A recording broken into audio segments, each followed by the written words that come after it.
भगवान, इस संसार की उत्पत्ति की घटना किस प्रकार घटी? पृथ्वी पर पहले पुरुष आया कि स्त्री? कृपया हम अज्ञानियों को विस्तार पूर्वक समझाइए। H.L. जोगन, सेठ चंदूलाल गांव में आए एक महात्मा के पास गए थे। पूछने लगे, महात्मा जी क्या यह सही है कि हर व्यक्ति को मरना है? महात्मा ने कहा कि हाँ, ये तो निश्चित ही है। अरे मृत्यु से कौन बचा है? सभी को मरना है, प्रत्येक मरण धर्म है। चंदूलाल ने सिर खुजलाया और कहा कि मैं सोचता हूं कि जो व्यक्ति आखिर में मरेगा उसे शमशान घाट कौन ले जाएगा? देख तो कैसे कैसे कठिन सवाल उठते हैं आदमियों के दिमाग। ये बात तो बड़े पते की। इस तरह के प्रश्न तुम पूछते हो कि इस संसार की उत्पत्ति की घटना किस प्रकार घटी। एक बात पक्की समझो कि शिव जी का धनुष मैंने नहीं तोड़ा, मैंने नहीं बनाया ये संसार। मैं पहले अपने को अलग कर लेता हूं, नहीं तो लोग तरह तरह के इल्जाम मेरे ऊपर लगाते हैं। कोई यही कहने लगे कि इसी की हरकत, किसी ने उपद्रव किया हो। तो H.L. जोगन, इतना मैं पक्का कह देता हूं, जितना मैं पक्का कह सकता हूं कि मैंने बिल्कुल, मेरा हाथ ही नहीं इसका, दूर का नाता रिश्ता भी नहीं इसके बनाने में। बुद्ध जिस गांव में आते थे पहले खबर करवा देते थे कि 11 प्रश्न कोई मुझसे न पूछो। उनमें एक प्रश्न ये भी था कि संसार की उत्पत्ति किसने की? पूछे ही नहीं कोई, क्योंकि ये बुद्धुओं के प्रश्न और बुद्ध इनके उत्तर नहीं देते।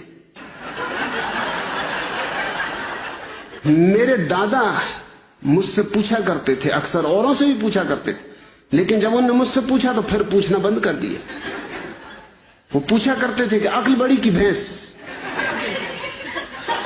अब उनको कौन उत्तर दे? मुझसे एक दिन पूछ बैठे, मैंने कहा भैंस। उन्होंने कहा क्यों? मैंने कहा क्योंकि भैंस ये सवाल नहीं पूछती।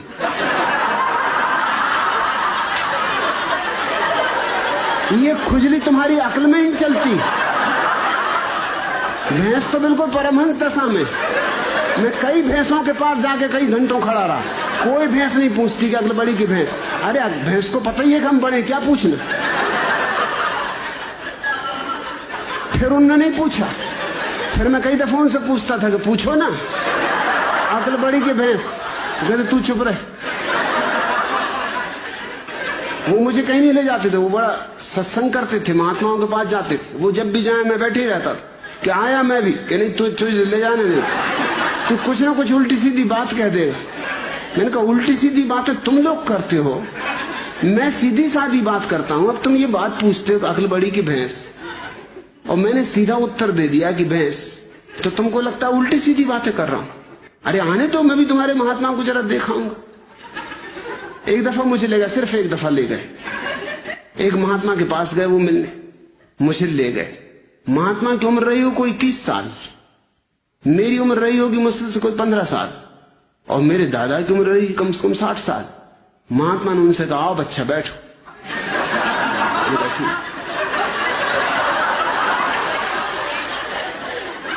मेरे दादा ने मुझसे कहा तुम्हें कुछ पूछना तुम पहले पूछ लो, नहीं तो फिर गड़बड़ हो जाएगी, फिर मैं पूछ लूं। मैंने उनसे पूछा कि बच्चा एक जवाब दो। महात्मा बहुत नाराज हुए, कहने लगे मुझसे बच्चा कहते हो? मैंने कहा तुम मेरे दादा को बच्चा कह रहे हरामजादे, 60 साल की उम्र के बूढ़े को बच्चा कह रहे, 30 साल के तुम हो, 15 साल का मैं हूं, तो कोई गणित में गलती कर रहा हूं?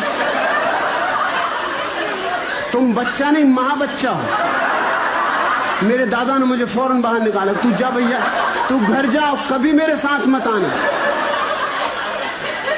क्या बातें पूछ रहे हो? सृष्टि को किसने बनाया? जान भी लोगे तो क्या करोगे? क्या फिर से बनाना है? एक से ही मन नहीं भरा। अरे इतना ही जान लो कि अपना अज्ञान कैसे मिटे।